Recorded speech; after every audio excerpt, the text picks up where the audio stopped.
Flash spécial. Chers concitoyens, la loi martiale vient d'être instaurée par le président de la République. Un virus mortel et extrêmement contagieux semble frapper l'espèce humaine sur tous les continents. Son origine étant indéterminée, l'hypothèse d'une attaque bactériologique n'est pas écartée. Les autorités vous somment de rester isolés chez vous. Ne tentez pas de rejoindre vos proches. Ne vous rendez pas dans les lieux publics. Ce virus est extrêmement contagieux et se propage par morsure. Si une personne de votre entourage présente subitement les symptômes suivants: agitation, hallucination, cris incontrôlés, mouvements anormaux, bris d'objets, crachats, tentative de morsure, phobie de l'eau, isolez-vous de cette personne et prévenez immédiatement les autorités en faisant le 15. Ne tentez, sous aucun prétexte, de vous en approcher ou de la raisonner. Et si le virus d'une apocalypse zombie existait déjà?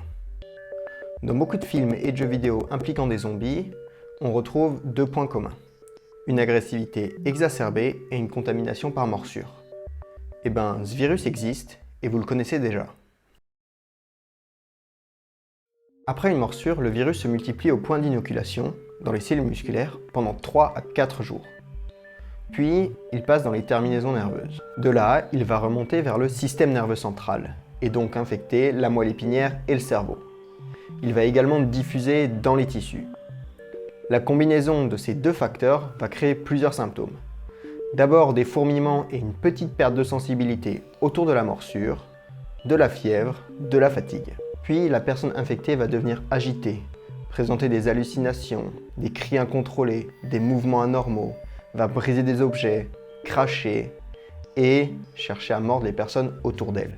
Comme je viens de le dire, l'origine de ces symptômes est la diffusion du virus dans les tissus.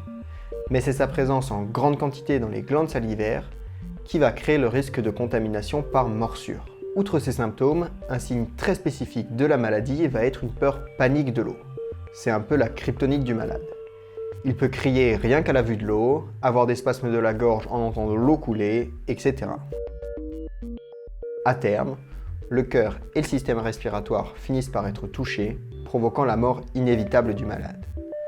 La maladie est mortelle dans 100% des cas, une fois les signes cliniques déclarés. Ce virus un peu flippant, c'est tout simplement celui de la rage. Mais la réalité est moins grave que ce que je vous ai exposé jusqu'à présent. La contamination se fait par morsure d'un animal infecté.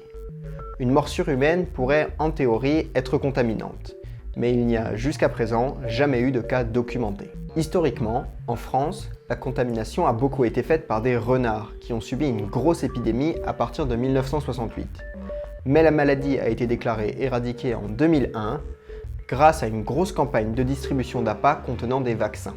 Par contre, il n'y a effectivement pas de traitement curatif de la rage déclaré. En cas de morsure animale, il faut donc consulter rapidement un médecin. S'il y a effectivement un risque de rage, vous aurez droit à une vaccination et éventuellement à une injection de globules blancs. Pour que le virus de la rage soit capable de créer une apocalypse zombie, il faudrait selon moi qu'il évolue, qu'il mute et change quelques-unes de ses caractéristiques. Tout d'abord, il faudrait que le temps d'incubation diminue. C'est-à-dire que le temps entre l'arrivée du virus dans le corps et le moment où la maladie se déclare ne soit plus de quelques jours mais de quelques heures par exemple. Cela réduirait grandement la fenêtre de traitement. Cependant, l'idéal serait que le virus mute suffisamment pour rendre les traitements actuels inefficaces. Deuxièmement, il faudrait que la maladie soit hautement contagieuse par morsure interhumaine. Comme je l'ai dit plus tôt dans la vidéo, aucun cas de rage n'a jamais été recensé après morsure d'un humain infecté, même si cela est théoriquement possible.